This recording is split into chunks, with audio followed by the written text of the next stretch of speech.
Wait, so are you input or output? Like for you coming into this? Um, I am not sure here.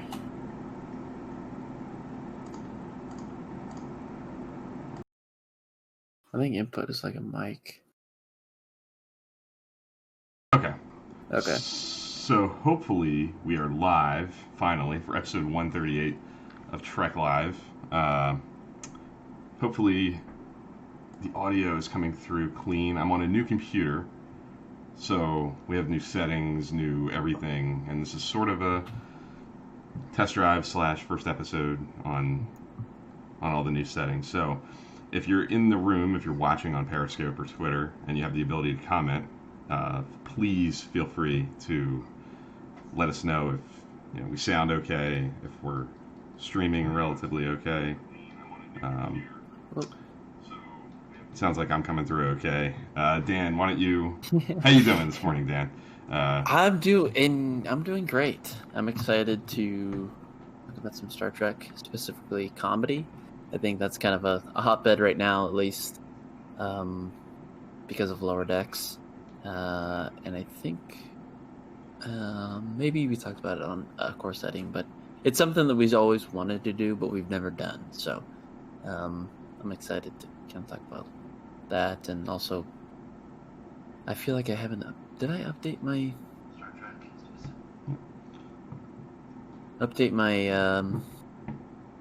rewatch? I'm not sure I don't this think we week, have in but a little bit, so we yeah, do have to do that. We're gonna definitely do that. yeah. I don't have much to share for myself. I'm still comfortably tucked between seasons 3 and 4 of TNG. So that's kind of sad. I haven't really moved, but you've watched a little bit, as far as I know. Yep. So let's do that first before we get into the comedy talk, Star Trek comedy. AKA Mamel is with us. How you doing? Um, where do you find yourself in the Deep Space Nine rewatch? Sorry, let me check. I just want to have the specific episode Sure. in mind. I want to say that the last one we Um, talked about was yeah. Do you remember the last one? uh, we may have the last time we really talked on air about your rewatch. I want to say it was just maybe the three-parter to start. The Homecoming and Okay. the Circle, the Siege. So anything beyond that, I don't know that you have discussed on the live stream. So whatever So I sticks out to think you. I'm three. Yeah, I'm 3 episodes further now. I'm on the next episode I have to watch is Rules of Acquisition. Okay. Um, the episode that kind of sticks out in that group is probably Cardassians, the fifth episode. Mm-hmm. I really enjoyed that episode. There's some good backstory. There's some really good stuff on the Cardassians that kind of set up the um, maybe the relationships that we kind of have with the character that Cardassians have with the characters on the station. They kind of grow that relationship. Garrick and Bashir have some good moments in that. Bashir describing his relationship with Garrick is great to Cisco. Mm-hmm. How he kind of explains he has to interpret things, which I really love that. Yeah. Yeah. Yeah, no, Cardassians is a good one. You tweeted about it. I want to say like maybe last week or in the last few days, um, Yeah. and I think there's a little bit of conversation about it. And I feel like it was pretty consistent with what I've always felt about it. What other people were kind of chiming in with. It's pretty heavy material. Like Yeah, it's it it's, is. it's pretty It's a grim. tough topic. Yeah. It's tough. Yeah. And I like the fact that it doesn't offer any easy answers. It's not an episode with like a rah rah feel good ending. Like we came to a good answer Nope. that everybody's happy with. Quite the opposite. And I think that was appropriate for that kind of a topic, for that kind of a subject matter, to not you know lead people to believe that there is a good answer and an easy road to take. But it also completely agree with you that I think it does offer some interesting backstory, and it does set up the Cardassian Bajoran dynamic even more. It's really baking in along with quite a bit of what we got in the first season with episodes like Past Prologue and Duet in the Hands of the Prophets. That this Cardassian Bajoran, relationship dynamic is really baked into the cake of this show, and is gonna steer pretty much everything that's gonna come. You get Dukat for I think the first time since Emissary in it. Yeah. You get Garrick, I think, for the first time since Past Prologue, and I think he's only in one episode in the first season. Yeah. Yeah. So it's establishing that both of those characters are not one-offs; they're recurring. That they're going to be around more often. Yeah. Which is a big deal. So yeah, it's not like if you go with the Jim Morehouse Trek Ranks method of rewatchability is key and king in ranking and rating episodes. If you really lean heavily into what's a pleasure to rewatch, what's easy to rewatch. I don't know that it's not. Yeah, but it's good. Yeah, it is good. I think the pickle that Cisco is in at the end. He is given two choices. He could go either way.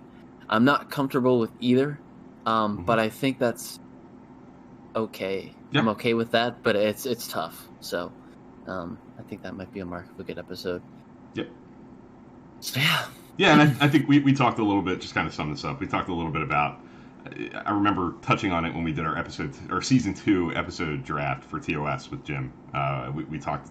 We hit an episode somewhere in there, and we talked about episodes that have that kind of downbeat ending where everybody's kind of left throwing their arms up and just kind of taking a shot at trying to have a relatively okay resolution, but not feeling good about it. And there's a decent handful of them throughout Star Trek, across pretty much all the shows, and I like it when they do that. I prefer that to the sitting around the bridge laughing, yucking it up and joking around like that. That's another kind of standard trope that they're comfortable going back to. But yeah, I always find it kind of jarring when they have an ending that's pretty downbeat, and this is a good one. So you're getting into the thick of season 2. There's some really good episodes coming up. Necessary Evil is like a film noir, flashback kind of story with Odo. That is one of my favorites of that season, and it's right around the corner for you. So be eager to hear what you have to say there. We have Grappler Zorn in the chat. How you doing, Grappler? Welcome, Grappler. Welcome. And like I said, I don't have much for the rewatch recap for me. I'm pretty stuck between seasons 3 and 4 of TNG, and I'll get going on that soon. But with that being said, we've done our little intro that we tend to do with our rewatch recaps, and I think we should dive right into the topic at hand, which is just a broad discussion of Star Trek comedy and whatever that means to us, whatever that means to you, whatever it means to me. And if you're in the chat and you want to share thoughts as we kind of roll along with this, please feel free. We will include you in the conversation, and you might steer us in a direction and shoot us off into an area of Star Trek that we didn't expect. So we encourage everybody to participate if you're hanging out watching us. So yeah, this is intentionally really broad, and like you said when we were kind of introing, this is something we've talked about doing for a long time, and we've just never quite pulled the trigger on it for a variety of reasons. But I'm glad we're doing it with Lower Decks here, having arrived and having Star Trek comedy being on the forefront of people's minds, certainly on the forefront of my mind. So the funny thing, kind of like everything with Star Trek, there's a really broad spectrum, I feel like, of what kind of comedy you'll find in the whatever it is number of shows now, 8, 9, depending on how you count them all. There's everything from super campy, really silly stuff, mostly in TOS, I think, but also in other shows. I think TNG's got its share of some camp as well, particularly early on. But you have really smart dialogue, intentionally funny, character interactions. That's certainly there across the shows. You have situational, kind of romantic comedy, kind of sitcom-y stuff across all the shows. DS9's got a lot of that. Voyager's got a lot of that. And you even have like broad and slapstick kind of stuff. Every once in a while, on occasion, TOS does a little bit of it. DS9 does a little bit of it with Ferengi. Um, so, is there a brand of Star Trek comedy that you think of most? Like, what comes to mind when you think of like Star Trek being funny? I I think maybe witty funny, but also I like I think the one that really comes first to mind is really the banter between characters. And Mm-hmm. we've seen it across the board, but I think when it really comes down to it, I first think of TOS. Mm-hmm. The comedy that comes between the trio, Sure. ragging on each other, things like that. Which I love that they carried that into um, the Coven timeline. Mm-hmm. So yeah, I think the witty kind of character interactions between each other, I think, first come to mind. It might not be the most prevalent, but it's also the one that I maybe enjoy the most Yeah. because I see that in real life. There in Yeah. real life between relationships, there's like witty, funny things, interactions between each other. So that adds a sense of realism to it. So I love it. Yeah, and I think the the best thing about that, like just the witty character interactions, is in a lot of the sort of like categories that I just named off, they kind of are driven by episodes that decide to kind of play in that territory and Yeah. to be funny and witty character interactions, you know, just smart dialogue with characters ragging on each other. That can come at any time. That can come in a serious episode. That can come in a light episode. That can come Yeah. anywhere in between. And I think you said maybe it's not the most prevalent in one way, but I think it kind of is actually because I think no Yeah, it matter might be the what most episode, common. yeah, Yeah, yeah, yeah, if you just yeah. pop a random episode in without Sure. really knowing what you're going to find, there's a chance that there's going to be something in there that is playing with comedy. It's not always deadly serious. It Yeah. doesn't always take itself completely seriously, and it doesn't have to be a comedy to be funny. But So mhm. that again plays into the thing that we've always said is that Star Trek is a Swiss Army knife and it can do anything Right, at any time, right? So you will see those moments in like a serious episode. You'll see some banter and some yeah, good stuff. So yeah, that's a great point. definitely, yeah. I mean, I think of an episode from TOS like um, the City on the Edge of Forever, which is really heavy, really dramatic, and is not thought of as a comedy in most cases. But in the early moments of that episode, when they first go back in time and they're trying to get themselves together and put themselves in a position where they can do what they got to do, there's some funny Hmm. stuff, like simple little one Yeah. line throwaways, little quick interactions between Kirk and Spock. Um, so I think that's just an example of in a super heavy, dramatic, episode that they can still deliver light Hmm. moments and humor. Um, I think I think that's present in most of the shows too. I think all the Yeah. shows deliver Hmm. that on some level, and I think all the shows are most comfortable and most successful operating with that kind of comedy, like weaving it into like little moments here and there. Um, Hmm. yeah, but I agree with you on TOS being the one that kind of pops to mind, maybe most prominently. And I don't know, but the funny thing about that to me is, I think I did just kind of rewatch TOS very quietly in the background, so it's fresh in my mind, Yeah. and that might be why. But the first season of the original series is definitely, um, I would say, less funny. They do that a little less. I know I just said City on the Edge Forever, but it has a little bit of it. But season two in particular, I feel like they really find a groove where they're really comfortable being lighthearted and weaving comedy in pretty Yeah. pretty regularly. Um, and then so I think there are huge chunks of that show that kind of almost make it a point to not take itself too seriously and to include Hmm. light and um, funny dialogue Yeah. in the interactions between Spock and McCoy most prominently, but with Kirk too. Scotty's a very funny character a lot of the time. I Yeah. think that's probably the show that comes the most to mind to me as well. Um, Hmm. the other, I go ahead. I'm sorry. Yeah. There's also, and it's not just like the big three or the trio. I feel like there's some a little bit of like romance to it as well. Sure. That can be in humor. I'm Yeah. thinking of um, there's great stuff between Torres and well, Blana and Tom. There's some good humorous moments between them. Yeah. Uh, Riker and Troy. I think there's some fun moments with he's performing in his trombone in Mm-hmm. the mess hall, and Mm-hmm. she requests like this really difficult song. I think That she there's knows some he can't. funny, Yeah. yeah. So Mm-hmm. there's definitely, it's not just character interactions, but there's also, I feel like, some romance and some funny things there too. Yeah, it's To not. perform that as well. It's never been afraid to embrace like situational humor, like sitcom-y, Yeah, rom-com-y, yeah, and especially I feel like those later shows. I guess maybe the midpoint now. Now that we have new track, but TNG, like you said, with Riker and Troy. You have in Deep Space Nine with Dax and Worf. There's some oh comedy yeah, that comes later on there. Obviously, Tom and yeah, B'Elanna.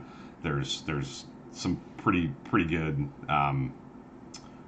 rom-commy humor, and there are episodes that lean heavily into those things too. But just like we were talking about earlier, sometimes it's just little moments weaved into episodes that they're not necessarily the focus. And I'm thinking of like little scenes and episodes that are not about Worf and Dax, where maybe the episode opens with Worf and Dax sitting in Quark's bar or in the Replomat and just kind of shooting the breeze, and you get the same thing with Tom and Blind in the mess hall and Voyager. Like, yeah. you get that brand of humor pretty consistently throughout these shows. Um, so that's another I think pretty consistently there present uh, style Mhm. that you're going to find across the shows. Um, which of the shows do you think is the most successful with that? Like with that kind of With situational romantic comedy or sitcom-y, romantic? uh, Oof. yeah, both.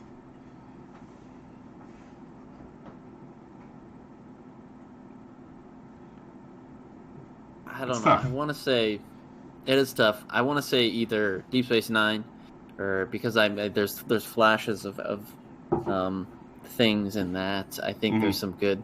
Not just, I'm not trying to stick with just like the romantic stuff, but there's some great comedic stuff with um Odo and Quark. Yeah. There's some really good, but also some good banter too. But there's also some good humor in there as well. I'd probably have to say Deep Space Nine or Voyager. I think um, there is some good in both. I think. Yeah, I would agree. I think I've always kind of thought Deep Space Nine is the most comfortable dealing with like casual life in its show. I think because the station is a station and not a ship, and they're not moving from mission to mission. I think the show uh, kind of is most comfortable like popping into not a whole lot happening. The people just kind of sitting around Quarks doing nothing. Yeah. O'Brien and Bashir playing darts. Uh, Go ahead. I'm sorry. No, no, Hmm. no. Just keep going. No, I just have something after. I remember you haven't hit it yet. It's a little further down, but there's and I don't even think they're playing darts yet. They're not even close actually, where you are early in season two. But Yeah. there's an episode where Quark has to leave and go back to Ferenginar, and he doesn't tell anybody that he's leaving, and he locks the bar up, and they're O'Brien and Bashir's dartboard is in the bar, and they can't get in, and they're all upset, and they're trying to literally break into the bar to get their dartboard so they can play darts, and like, and there's a little scene with that happening, and it's funny. Um, Yeah. and I think Deep Space Nine is the most consistently uh, the show that most consistently goes there and tries to employ humor like that, like really relaxed, light moments with the Yeah. characters, just kind of living life, doing what they're doing. Um, and like you said, Quark and Odo is another really big source of that. Mhm. Especially early on, I feel like there are a lot of episodes that open in Quark's bar with Odo kind of sitting at the bar, needling Quark, or Quark's needling Odo. Um, Yeah. in an episode that might not ever see them again. You know, that might just be a little one-off teaser, cold open. The reason why I don't think of Deep Space Nine comedy as much, because I feel like it goes the other directions as well. Like I feel like it could. It's really got that range of the darkest darks are really powerful, heavy episodes. You know, on the other hand, you'll get things like what you just said, them just trying to break into the bar. Like it's funny. So I think that's maybe why I kind of forget about that, just because it goes to kind of the other side of the. Yeah. And that is definitely, I think that's pretty common for people who might have been away from Deep Space Nine for a long time or haven't seen it much, maybe only saw it once. Exactly. I think people's minds go to, oh, it's wartime, it's heavy. Yeah. There's occupation and genocide stuff getting talked about, and you know, science versus religion stuff. Like there's this heavy like dramatic material that is very frequently there in that show, but it does weave in humor quite often. One of the things I am kind of eager to talk about with Deep Space Nine, though, and you know you'll find it as you keep going, and you're about to hit one actually, is I think Deep Space Nine, on one hand, might be the funniest of the shows when I think about it, with moments like we were just talking about, like the most consistently like playing in casual life and doing situational comedy. But I also think, and AKA Mamel mentions Ferengi ethics are very funny in Ryan Bashir. The Ferengi humor, I feel like, leaves me like really hot and cold. I think sometimes there are episodes, like there's an episode, Little Green Men, where they end up back in time in the 50s, in an area 50. That's really funny. The Magnificent Ferengi, which is like a spin on the Magnificent Seven. There are 7 Ferengi go off on a mission. Quark, Nog, Rom, and some folks. That's funny. I think there's some good humor there. But there are other episodes that really lean into the Ferengi stuff that I think are kind of cringy and haven't aged very well, and are not successful comedically. Yeah, that's something we haven't really talked about, the cringeworthy humor. And like that's some of that's pretty subjective, and maybe it's time, maybe we hit that now and kind of go through the shows and think about that, because you know, depending on your perspective and how you choose to look at it, you know, that might be a positive, it might be a negative, and sometimes it is, sometimes it's not. Like sometimes it's good and sometimes it's bad. I think there's some cringeworthy humor in TOS that people get really passionate and argue about, like in Spock's brain. Like some people really kind of like it and find the episode fun and underrated because it's campy, and they find that like that offbeat campy humor to be an asset and not a liability. And then people like me give it an F and put it at the bottom of the rankings because it's not because it's campy and ridiculous and super silly. So it's really subjective. I guess it really does depend on who you're talking to and what their priorities are and what they enjoy. But from what I know of you, you tend to like campy, you know, sometimes a little more self-aware, silly humor. I mean, how do you feel about that? Like, do you take it take it wherever you want to take it with the campy stuff? There's some that is successful, and there's some that is really not. And an unsuccessful maybe moment is I'll be laughing for the wrong reasons. I'll be laughing at it, not maybe with it. Right. So there is some awkward, cringeworthy humor that I think is successful in maybe Voyager. There's it usually kind of plays around the fact that, like, let's take an episode that I talk about way too much. Someone to Watch Over Me. Sure. There's some cringeworthy moments in that is funny. It is, and I think it's supposed to, and it's successful, right? And it's because of the social awkwardness that you get with not just 7 of 9, but we get some of that humor with Data and Spock as well. So it's not a stranger to just Voyager, but there's also some moments that are cringeworthy that I'm laughing for the wrong reasons. I would quote, maybe, and this might hurt a little bit, Bill, but Star Trek V. Sure. Kind of moving away from those a little bit.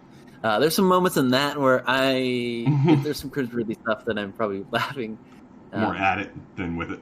At it than with it. So there's a Subject fine line line definitely between has that. That corniness that I think awkwardness, campiness that works. That we get in TOS that I in my opinion that works. But then there's other times that I would say. Yeah, I think maybe the line for a lot of people is probably if it's poorly aged because of production stuff, it just misses the mark. It's just overly silly. It just hasn't aged for those kinds of reasons. It's one thing. No, there are things, especially in TOS and even in Deep Space Nine a little bit with the Ferengi stuff, with some sexist stuff, maybe some borderline racist stuff that is a whole different. It goes in a different box. Yeah. For most people, but for a lot of people, that's where the line gets drawn, and it's like, yep, no, that's where it's a problem. This is where it's good and funny. And like Spock's brain, for all its faults and for the how badly aged some of that stuff is and how campy it is, it doesn't really go there too often. It doesn't go in that direction too much. No. Where some other things do. And maybe that's why like I'll post an opinion about Spock's brain, and some people are like, nah, what are you, crazy? It's actually pretty good. It's a great episode to watch. So, yeah, it's the campy humor in TOS. I definitely, for whatever reason, because it's 50 years old, I tend to view it more as an asset than a liability. But for other shows that are not, aging quite as much yet, it's maybe a little more cringeworthy in a way that I would knock it. It doesn't get the extra credit that TOS sometimes does, in my mind. But another thing you kind of alluded to, and Grappler Zorn kind of touches on, he mentioned the Doctor earlier with his sarcasm. I think he fits into this box of, you mentioned Seven of Nine, Spock, these kind of fish out of water characters that are... Barclay. There are characters that I think are uniquely built for comedy because of their perspective on life and where they're coming from. Series regulars like Spock being the outsider, Data being the outsider who's learning how to, integrate with people. Odo, to some extent, on Deep Space Nine. The Doctor, Seven of Nine, and Voyager, T'Pol, and Enterprise. Like these characters are kind of uniquely positioned as fish out of water kinds of characters to inject humor into the situation. And then you have obviously guest stars like Barclay, who is very much in that brand as well. Are there characters like that are most effective to you? Like when you think of funny characters over the whole show, over the whole franchise, who do you think is most prominent in your mind or most consistently funny? I really hate putting characters in a box because I think to me a character can do it all, really. Especially those characters.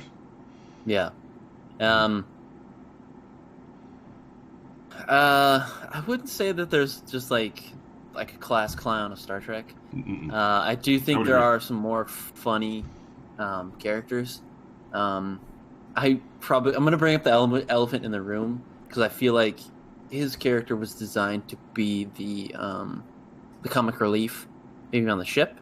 Let's talk about Neelix. Sure. And that's probably my answer to your question is when you think of a character it's designed around humor.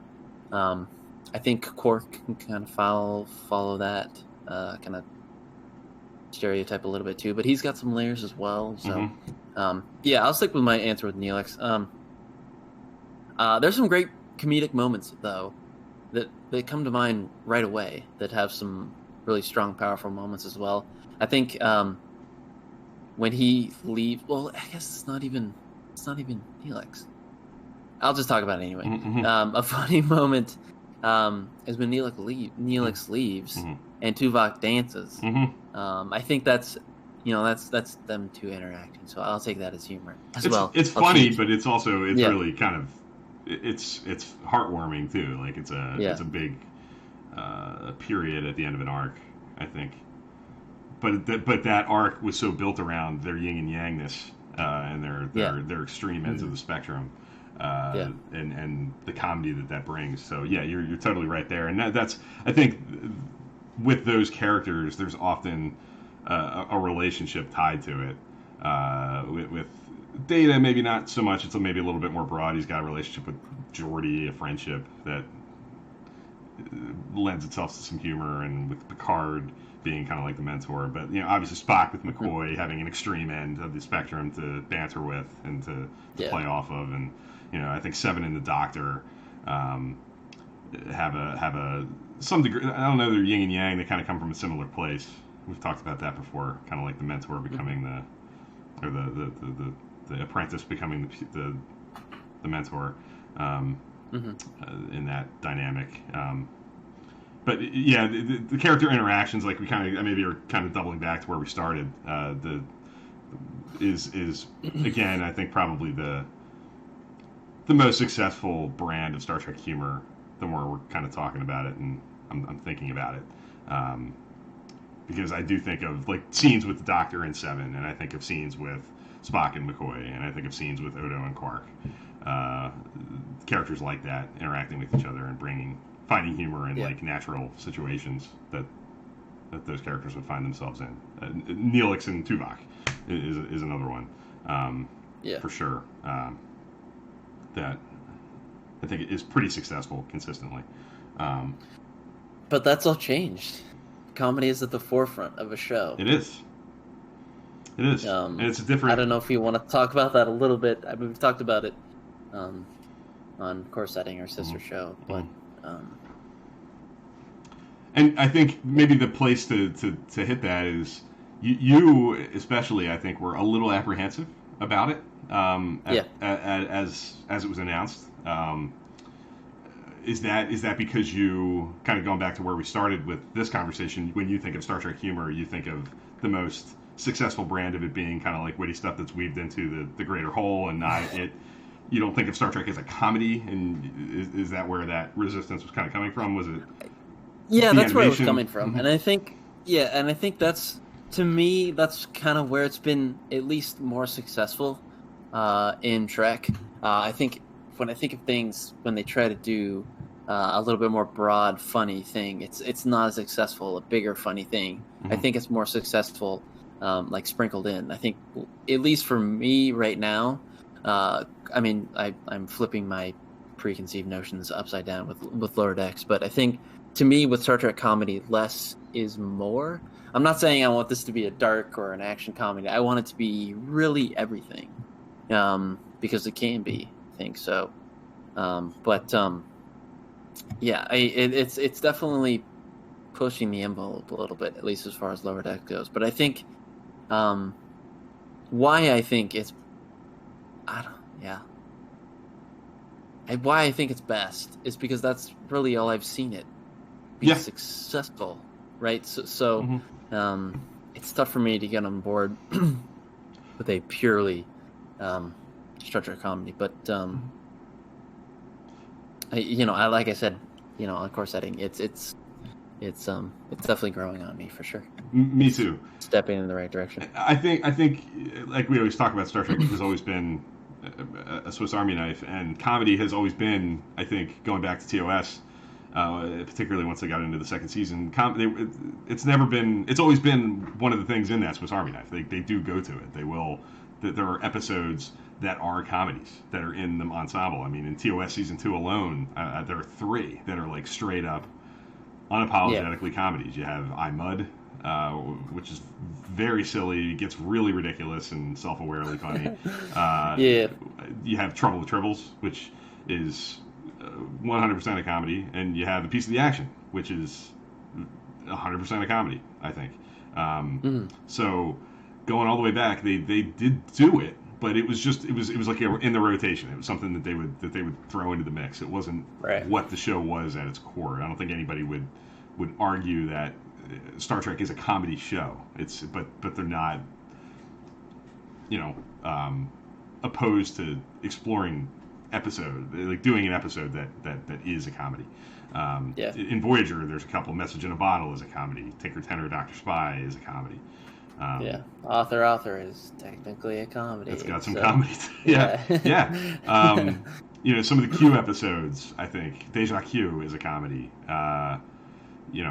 Cupid is a comedy. In Deep Space Nine, a lot of those Ferengi episodes are comedies. So it's always been there. But I think the big departure is obviously labeling the show like this show is a comedy, and that was a big change. And I think we're seeing a lot of people are open-minded to it and are finding it really good, and I think us included at this point in time. I think we're both pretty on board with it right now. But like all new Star Trek, it has its folks that are not as into it. And for something as truly a departure as that is, it's to be expected, I think. Groppler makes me. Yeah, go ahead. Yeah, he says he thinks Lower Decks is working because it's fully invested in the humor rather than the occasional funny episode of Late Deep Space Nine. It's not on the rotation. It is what it is. Yeah, that's a good point. Yeah, and he makes a good point too. Also, he says Picard is dark and gritty, maybe more so than other Star Trek. So happy to see this, and coming off the heels of Picard, which is pretty grim stuff and pretty dark and heavy and very character heavy. Not a super funny show most of the time. Well, so was first season of Discovery too. Very similar. Yeah, I don't think first season of Discovery has very much humor either. Very, very little tiny bits of it with Tilly. I think Tilly's probably maybe the source of humor that you get occasionally in Discovery. Little bits of it in the first season, but not much. I would agree with you though. First season of Discovery is not a show that seems to be too concerned with being funny. Season 2, I think they definitely heard people wanting a little bit more of that witty humor that's weaved into the show that you were talking about. That I think that keeps people coming back and maybe helps it be so rewatchable. That it's not oppressively dark and negative all the time. It's got some levity and humor, and I think they heard people asking for that, and I think they did deliver it in season 2, and kind of incorporated it into the tone of the show. But Picard is definitely on the extreme end of the spectrum, I think, as far as the pretty grim, dark, serious, and obviously Lower Decks is on the complete opposite end of that, and maybe balances the whole thing out a little bit. Which show is the funniest? Maybe you kind of answered this at the early part of the show, but when you think of the shows on balance, like which one is the best at comedy, however you want to define it, whatever you want to think of it as? Like what's the show that does the best job, most consistently? I feel like it's a cop-out, but I'll say what I said before. I think Deep Space Nine does it all really well. I think there are definitely some cringeworthy moments, but I think it does all of the comedy stuff, not just specifically the comedy episodes that we talked about, but there are some really lighthearted, funny, generally funny moments. In just like a really run-of-the-mill, kind of middle-of-the-road episode, there are some funny moments. Yeah. And I think that's just a testament to the writers, but I think later on in the show, there's some great chemistry with the actors.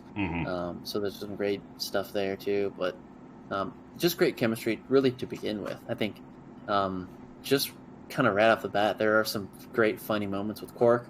And Odo, there's some great banter, that echoes some TOS stuff. So yeah, and it's tough for me to even say that because I am such a Voyager guy, and I love Voyager humor. I just think Deep Space Nine maybe does well, and maybe that's just because I'm in it right now, and I'm Deep Space Nine biased. I'm compromised. Maybe. But I think maybe Voyager is a close second. But also, I mean, they all do the comedy well. There are some great moments that I'm just thinking of, and not just in the shows, but in the movies. Voyage Home is. You might argue that's a comedy. It is. I think it is a comedy. An adventure comedy. It is. So it's really tough to nail down just one. Maybe best. But yeah. Yeah, my mind definitely goes to Deep Space Nine. Although I have a hard time because I think it might have some of the least successful comedy too. So I kind of feel like, Yeah, do I it's ding hot and it for cold. that? Do I You're knock it right. down at a Yeah, spot? Like yeah. you'll see when you get towards, especially the back end of the show, and there's some Ferengi stuff and some mirror universe stuff even, where they play with some Oh yeah, humor later in the I show. forget. Yeah, Yeah. that I don't know works quite as well. But when it's working, it's really good. I think there's some great O'Brien Bashir comedy that, Hmm. aka Mamel, that mentioned the scene from Trials and Tribulations. That's another really fun, lighthearted comedy, reverential, Hmm. yeah, great episode that is completely embracing the funny. Uh, you know, each character pairing almost has like some degree of humor to it. The Cisco Dax Yeah. even there's some humor there. Uh, you know, obviously Quark and Odo, like we've talked about. You know, but O'Brien and Bashir especially, I think there's a lot there that's really successful consistently. Um, so like I feel like on balance, it's probably that, even though there's some swings and misses too. I think Voyager's definitely up there. I think TOS is up there, especially if you count the movies and you incorporate the humor in The Voyage Home, and then even a little Hmm. bit in The Wrath of Khan. There's some really funny stuff in The Wrath of Khan. Um, People think of that as a really heavy movie, but they're like little, just like good Star Trek. There's little light moments that are like sprinkled in and little funny character Yeah. interactions. Um, So yeah, what about which show? We kind of maybe said it, maybe discounting something like Picard, which is 10 episodes in one season. Is there a show that you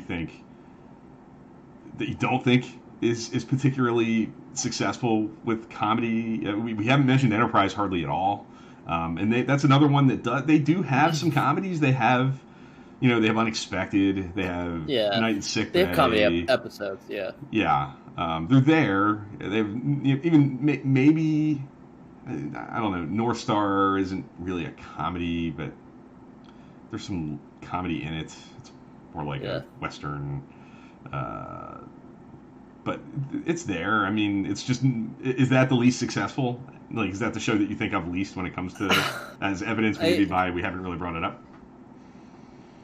I wouldn't say that's a little bit too harsh because I think there's some great funny moments. But again, I Hmm. feel like it's more so sprinkled in with Trip and Archer and Hmm. Trip and um, to Paul. They've got some great interactions Hmm. with that, which is really it really echoes Spock and McCoy a little bit. I think in Yeah. that. So I'm really not knocking Enterprise, and I'm not knocking maybe the Kelvin Timeline either. I think Kelvin Timeline has some great comedic moments. Yeah, Groppler Zorn Um, mentioned he watched '09 last night and mentioned the dialogue and the humor is a highlight. And I agree with that. I think one of the things that's most successful about the Kelvin Timeline and '09, like one of the things they nailed right out the gate was kind of finding the humor in TOS and using it. Like yeah, not they running definitely away. replicated it well. Yeah, Yes, they didn't run yeah, away from TOS being lighthearted a lot of the time and being yeah. being a funny show a lot of the time. I think Hmm. they found a way to work that in and made the movie mirror what I think the show was Hmm. in all the right ways. But yeah, I would agree. And Grappler Zorn also says T'Pol has some great dry humor.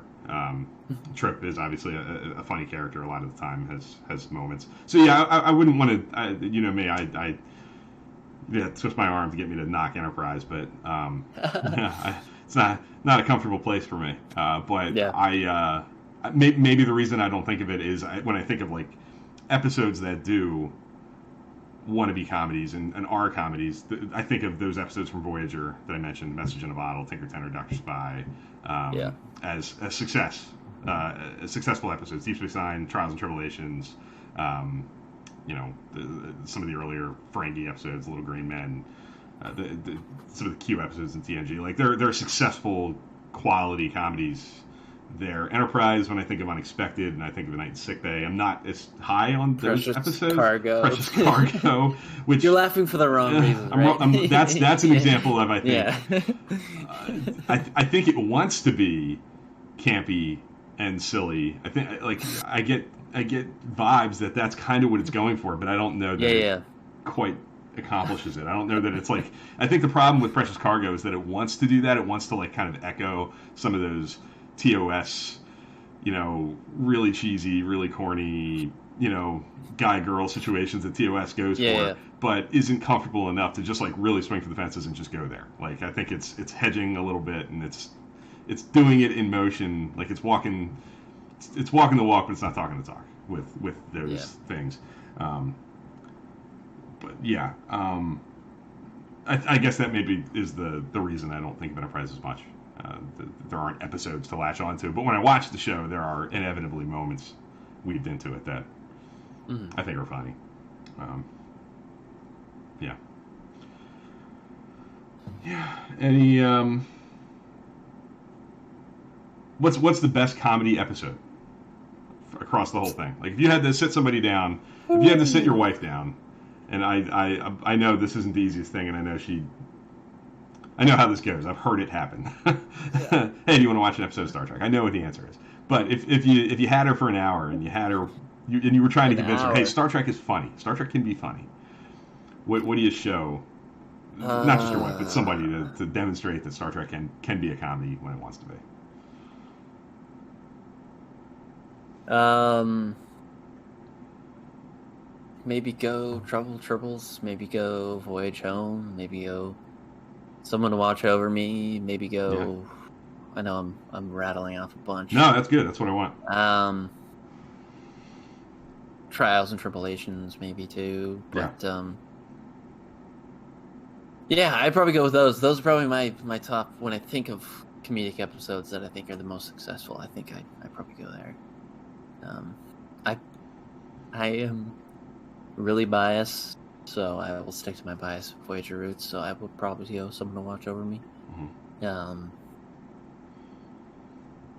But yeah, I mean, you could go Bride of Chaotica too. I think Bride of that's Chaotica. funny. That's great. Yeah. Great call.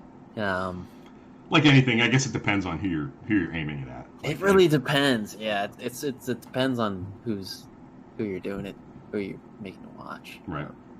Because they might not get Bride of Chaotica. Right. So, but they might if that's if they like. Yeah. It really does depend on here. But I like that episode. I love that episode. So, yeah. Yeah. Fitzy Herb is in the room and says her go-to, or his or her, I'm sorry, what your pronoun might be. But my go-to is a piece of the action, but for someone else, maybe Star Trek 4 and Trouble with Tribbles. Star Trek 4 and Trouble with Tribbles are the two that popped in my mind, just kind of generally first. But again, it really depends. Like if it would really depend on who was sitting there and who I was showing. And I would hope that if it's somebody that I'm trying to introduce Star Trek to, it's somebody that I know, and I might have an idea of what their humor is, and that might, we always talk about Star Trek is this broad spectrum, and I think you'll probably, hopefully, find something for most kinds of humor. I think there's a brand. What we're up to 780, I think is something like that. Yeah, upper epsilon of the 700. So I mean, there's a lot to pick from. You'll find it all. Yeah. Yeah. So I think for a pretty sprawling, all over the place conversation about Star Trek comedy that was not super planned and super scripted. I think we covered a good bit. We talked about all the shows and talked about what works for us and what doesn't. And we had some good input from a variety of viewers, aka Mamel, Grappler Zorn, Fitzy Herb. It says his wife enjoys Tribbles and mildly enjoyed the first two episodes of Lower Decks. That's good. Good to hear. Cool. Yep. So we appreciate the feedback from our viewers who were here today. I'm glad to see that the tech upgrades are mostly working pretty well. The live stream on the computer looks a little choppy, not 100% fantastic, but it's been pretty consistently strong throughout without any hiccups and fuzzing out. So feel good about that. I appreciate people sticking with us, and hopefully we have good stuff ahead with that. Really quick before sure. Bill, you wrap it up. For Star Trek content, I'm gonna just this is for both of us. I'm stealing Bill's. There's a New York City Comic Con video that there is a behind the scenes of Lower Decks that has a teaser of next week's episode. There's no spoilers or anything like that. But I definitely recommend you guys go check that out as far as the Star Trek content goes. Yeah. That's a really good panel too. It's got Mike McMahon, the head director, Barry Kelly, who directed the first episode and is like a producer on the show.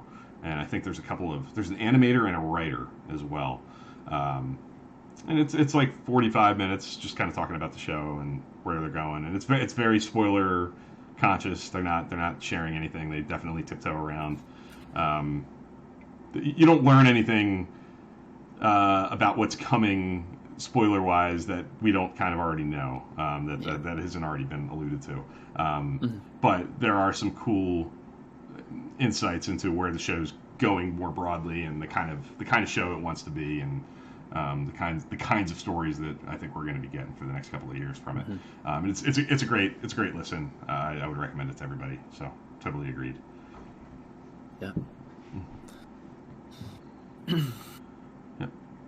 So I think that's going to about do it. I appreciate everybody who's here and caught us live and participated in the conversation. As always, you guys really make it a lot more fun. Dan and I could do this on or off air and just kind of talk Star Trek, but we do it. Yeah. We like the live format so that we can meet people and people can chime in and help steer the conversation. So always appreciate that.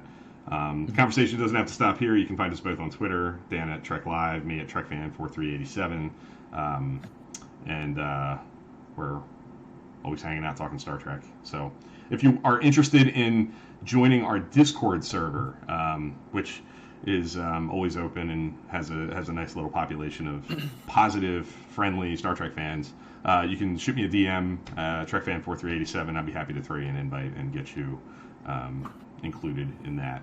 We have occasional, we call them Trek After Dark, where we are not live streaming, but we have live chats occasionally on like a Friday or Saturday night. Just watching Star Trek episodes. Don't have to be on camera or mic. Don't have to be on camera or mic. Yep. Stress that, as you don't have to be as crazy as us. Nope. You can be as anonymous or as out there. Yeah. You could do it any way you'd like. But if you're in the server, you're kind of automatically included and invited.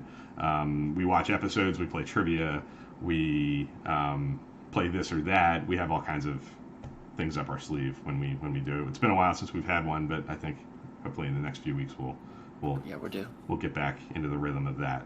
So shoot me a DM on Twitter if you're interested in being included for that moving forward, and I'll make sure that you get on board.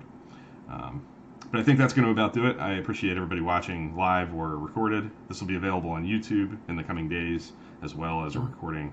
And thanks a lot, everybody. Yep, thanks for watching.